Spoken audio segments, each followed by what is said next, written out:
Let's play a game, all right? On the count of 3, name your favorite dinosaur. Don't even think about it. Just name it. Ready? 1, 2, 3. Velociraptor. Favorite non-pornographic magazine to masturbate to? Good Housekeeping. If you were a chick, who's the one guy you would sleep with? John Stamos.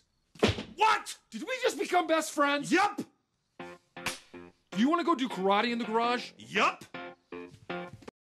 On today's What's Up, Anime Afterthought, Jujutsu Kaisen, episodes 16 and 17, Kyoto Sister School Exchange Event, Group Battle 2 and 3. God, talking about a mouthful. Like I said, blame it on Corsair. Before we dive deep into these episodes, I have to say, episode 16 was phenomenal. The battle between Mechamaru and Panda was awesome. But then they went and one-upped it. The animation for episode 17, primarily the fight between Maki and Mai, was ridiculous. The camera effects. Did you see the way they animated the camera for the construction, the 7th round actually going through the gun, and then the same effect, the fisheye lens as it travels to Maki's head? Or what about the toy mallet? The cuts used in that final hit was fucking ridiculous. Episode 17, I think, might be my favorite so far. Anyways, is anyone else having an absolutely fantastic journey watching this series? I mean, every episode is amazing. If they're not world building, they're character developing. If it's not side splitting hilarious, it's tear jerkingly tragic. I mean, this world is so complex, it's ridiculous. But hey, I guess when your power source is manipulating negative emotions like rage and sorrow, having a tragic life is kind of a plus. Yeah, that's kind of fucked up to say. You know a series is great when it can make you feel for characters that have just been introduced. I'm speaking primarily of Mechamaru. Now, this dude has it rough, and we're talking about a world that literally has curses, trying to wipe out all of humanity. Talk about getting the short end of the stick. I don't care if you get an unmeasurable amount of cursed energy or the ability to manipulate it over long distances. Dude, your predicament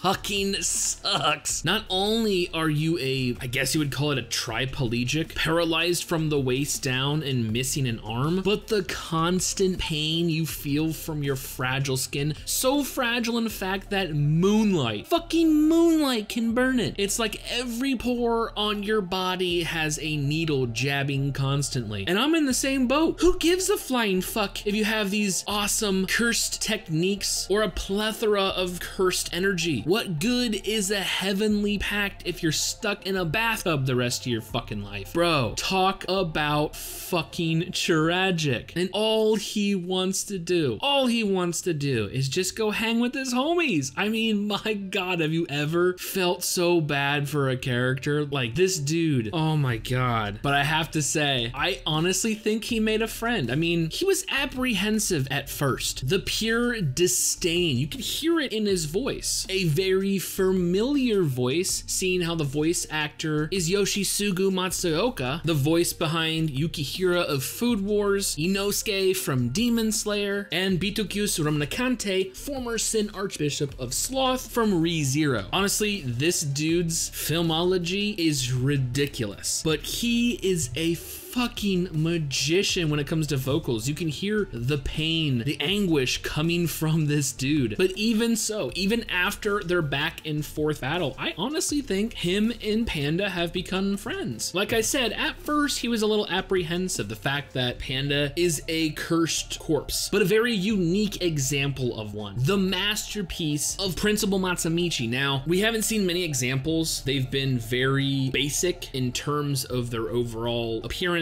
demeanor. I mean, they haven't even shown sentience. They're like a pre-programmed robot to do one job. As we see Yuji during his entrance test as well as his little training, they seem more like drones on autopilots. But Panda truly is unique. Not only does he have a level of sentience, but even his makeup is unique. We find out that Cursed Corpse, they have cores that act as their hearts, but Panda actually has 3. Now, Masamichi refers to him as their older siblings, so I don't know if they're actually coming from previous Curse Corps and were infused in him at birth. I'm not 100% sure how that works, but utilizing those other cores, he's actually able to transform. Now, we do get 2 of the modes he is able to use, with the third being a big fucking mystery. His normal base mode is Panda mode, very well balanced. Then we have his older brother, which is Gorilla. Pure fucking strength, pure fucking offense. Now, the other one, referred to as the bashful older sister, they didn't even give us an image. We don't even know what the hell she would transform into. But if Gorilla is offense and Panda is balance, you kind of have to assume that the third one would be some kind of defensive.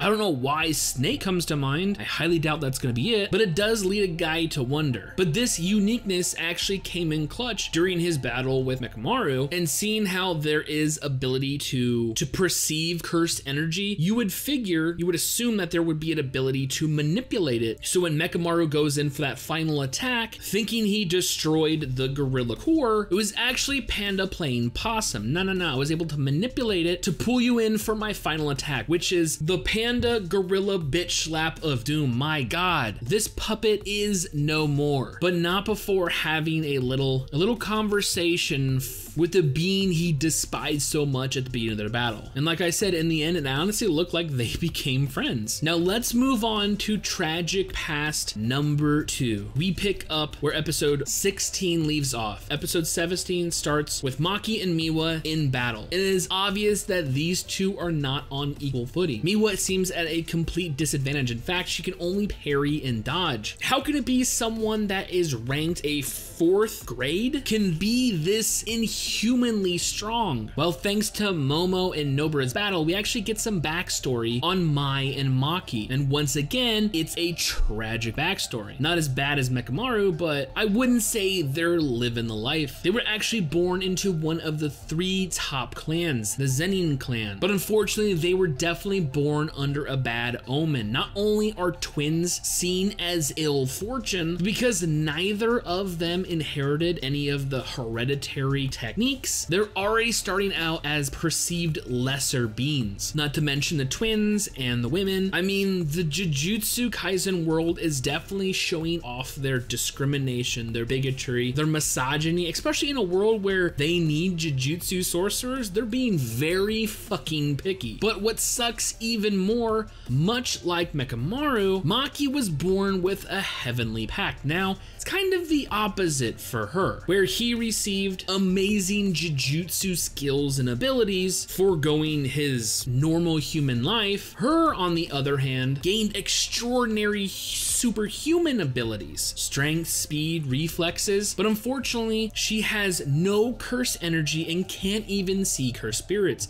That's why she utilizes the weapons. So she was already starting out at a disadvantage, and then she's hit with that. But she is not content with her position in life. In fact, she declares she is leaving the Zenin family, but will return one day to take over as the head of the clan. Now, outright, this doesn't seem like a bad decision, but in reality, it's kind of the reason why Mai says she hates her sister. For the head of the clan at the time forewarned her, if you're gonna leave, I'm gonna put you through hell, but not just you, your sister. And for someone who only wanted to live a normal life, being thrust into the role as Jujutsu sorcerer is the complete fucking opposite. Not to mention, Mai feels as Maki abandoned her. All these seen betrayals seem to compile and play heavily on her demeanor. But as we see, as the two sisters take each other on, in the end, I think it's just Mai missing her sister, but it's definitely for the betterment. Like, her at the head of the family, she might actually be able to make a difference. Now, I know I glossed over a lot of shit, so let's sum up these several battles going on simultaneously. Miwa is absolutely no match for Maki, showing off not only her physical prowess, but also her battle tactics, giving up her advantage in reach, using her now broken weapon as a secondary decoy for a hidden kunai being another decoy. You can really tell she has seen some shit. This is pure battle experience. She was easily able to disarm and then dispatch of the Gojo fangirl. Meanwhile, Nobara and Momo are having a battle of their own, each one representing representing the Maki and Mai fan clubs respectively. But after a little bit of back and forth, and even after Nobara was able to unleash her spike attack and even get to use her straw doll ability, before she was able to strike the second and possibly final attack with that toy mallet, she is taken out at long range by Mai, thus leading us to the duel of the Zenin sisters, which, although the battle consisted primarily of a game of cat and mouse, when it came down to it, we saw Mai's ability, which is actually construction. This is literally creating matter from cursed energy, but they did tell us that this is different from manifestation, something we've seen in domains, whereas what was brought to reality in those will actually dissipate once the domain is gone. But this is actual matter, and it's her trump card. It's why she uses a revolver, and Maki even falls for it. Counting 6 shots, she doesn't know that her sister has the ability of construction. So when she fires that 7th round, everyone thinks it's done, until Maki shows off her superhuman abilities